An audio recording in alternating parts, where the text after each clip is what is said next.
and Elda's back with another video, and today I got an interesting story for you all. Now this did admittedly happen like a week ago at the time that I'm recording this. However, I hold off because I wanted to see if there was any new information that came to light, or if anything new that I didn't want to miss. But as it seems like nothing has turned up, so I feel like I know enough to be able to share the story and also my opinions and overall thoughts on this whole thing, because it is, for me, it is definitely not as black and white as people want to make it. But onto this grand story, was that about a week ago that there was this Twitter user that posted this comic book that they have since dubbed Words. Now the point of the comic book was like, it's fairly short. Basically, Cream finds this old photo of Sonic where he's wearing these weird clothing and simply says that he looks really pretty. Sonic gets noticeably uncomfortable, and so Cream asks what was wrong, and so Sonic goes on this long, unnecessarily rant about how you call boys cool and handsome and girls pretty and beautiful. And that's it. I will show you the comic. That's the comic. Just kind of just short and, I don't know, drawing's nice. Personally, for me, it just was really out of character, because Sonic would just probably be like, yeah, I'm pretty cool, since he kind of already done that before. But of course, the reaction that was given overall to the people, both in the Sonic fandom and the LGBT community, because a lot of people that are in the LGBT community are in the Sonic fandom. It's a pretty big chunk of the fandom that is LGBT, and their reaction to this was quite demanding, as they accused the artist of being anti-phobe. They were being anti-trans, anti-gay, because of this basically categorizing in these words into these genders, and just a lot of awful things that they started accusing this person. I'll also like to add that it did come to light that this person had been unfollowing people that were LGBT related or in the community, but still actively following people that were actively transphobic on Twitter. And other people that did come out saying that they were unfollowed by this user, who are also LGBTQ, but whether this is 100% true or not, I don't know. These are just based on what people are coming out and saying on Twitter. And so basically the reaction to this comic book got so bad that she actually did leave a response which says, "My intent was completely misunderstood. I just wanted to showcase Sonic being a role model through personal and wholesome experience. This won't happen again." Of course, the response this apology didn't do much, because people still assumed that this was just, that she wasn't being genuine, that there was more than enough people coming out to say that she was being transphobic. And she then released another response saying that she probably won't come back from this. I doubt I will stay after this, and then eventually deleting or deactivating her account. And at the time I am recording this, her account is still deactivated, and I don't know if she has any plans on returning to Twitter after this ordeal. This whole story is very upsetting, and it's just, I don't know, it gets me mixed emotions on both sides. On one hand, I can understand where the response or the way it felt off where it may come out, because obviously if you want to call a boy pretty, if you want to call a girl handsome, it's fine, because in the end of the day, all the words essentially mean the same thing, is that you look nice.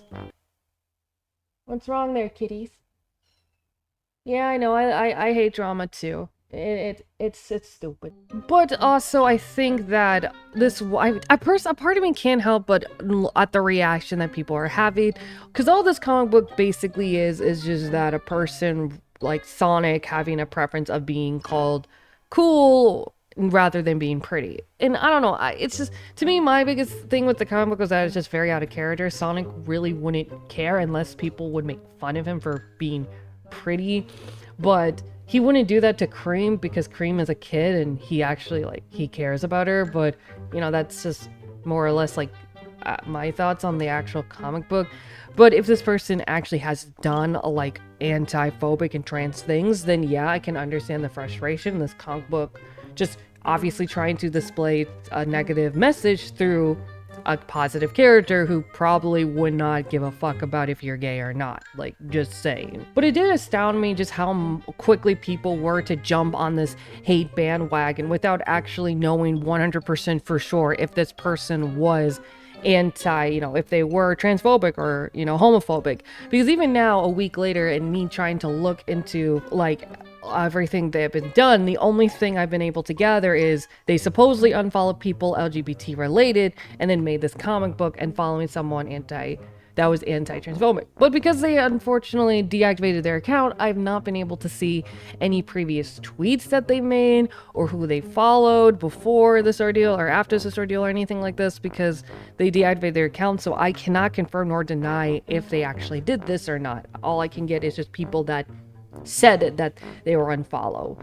But I don't know. It is just a very loose story. And the comic book, I mean, it's just cringy to me. Like, this comic book isn't enough to, like, change people's mind on identity or anything, but the reaction was definitely there. I don't believe in harassment. I don't believe in going after a person and to literally kick them off a platform, especially when details are very loose and there is not enough concrete evidence, because this could be a case where someone was completely misunderstood and kicked off the platform. But it also could be a case where someone was actually being hateful and got the response that was coming to them.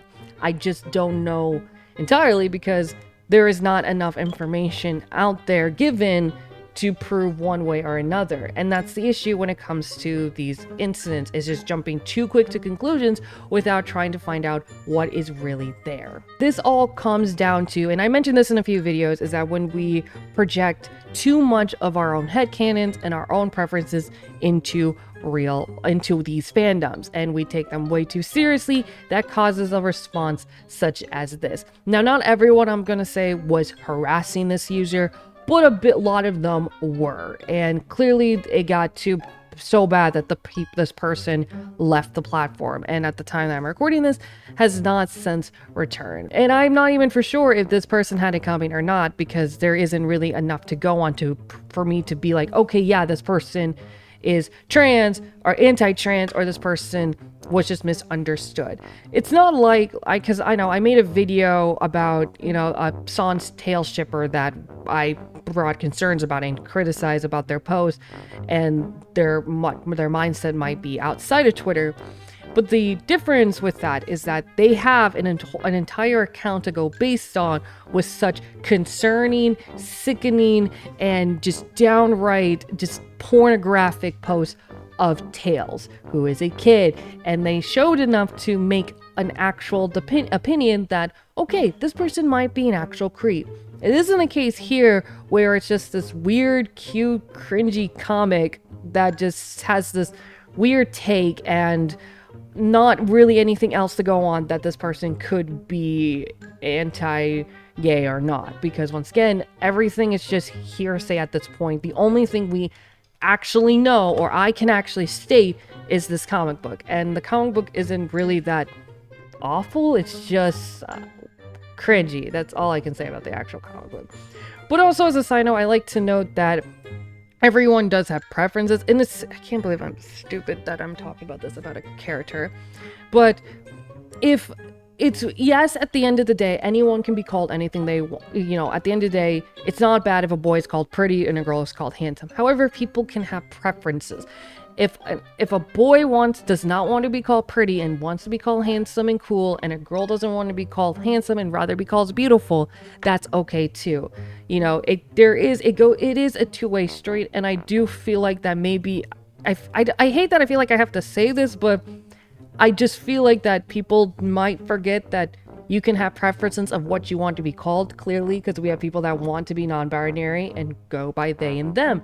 Well, it's the same thing that a girl just can prefer to be called beautiful or pretty, and a boy just wants to be called cool and handsome. That's not anti-phobic or anything. That's just them wanting to be called a certain thing. It's a two-way street, and that shouldn't be looked or badly viewed on. However, it's okay if a boy is called pretty and a girl called handsome. And this comic book clearly has a take that a lot of people don't agree with, myself included. Words are just words and they shouldn't be made a big deal. However, I do wonder if this reaction that people had on this user was an overreaction and it shouldn't have been taken this far or made this big of a deal. But I don't know this person, and I don't know this person's account enough to know if this is a history thing or if this was just a one-time thing that just blew out of the water. So I don't know. I guess at the end of the day, it's just one of those things to realize that there is a fantasy, there is a reality, there are headcanons and canons, and we should never take them too far, and always make sure we have the whole story before judging a person. But also to be very careful what you post online, because whether you have a bad intent or a good intent, people could impossibly misunderstand you. And I mean, this is not the first time it happened. Like a few days before this incident happened, someone posted this art where they took canonic lesbian characters into a straight relationship as just a cute fan art, and this person got called a lot of awful things, even though they just drew fan art of just two canonically or maybe canonically lesbians with straight couples, and they just assumed this person was a bad person based on just one art. But the story does have a happy ending because they ended up getting a lot of support, a lot of new followers, and overall people just understood that the hate was not necessary. But it's just one of those things where it's just be careful what you post, but also on the other hand, always try to look for the full story before making a judgment, especially when there's not enough to go on. What I also understand is that boys can be pretty, girls can be handsome, but you can also have a preference of what you want to be called. I feel like the obvious is being stated here, but in the grand day of 2023 and Twitter, the obvious is just not obvious, I guess. Leave a like and subscribe if you haven't already. I post videos as often as I can, and yeah, I just wanted to share the story because it was a good opportunity to bring up some of these issues that I have when it comes to Twitter drama and all that things. And now I gotta check on my kitties because I think are they falling asleep? Yeah, I think they're sleeping. And as always, till next time, bye-bye!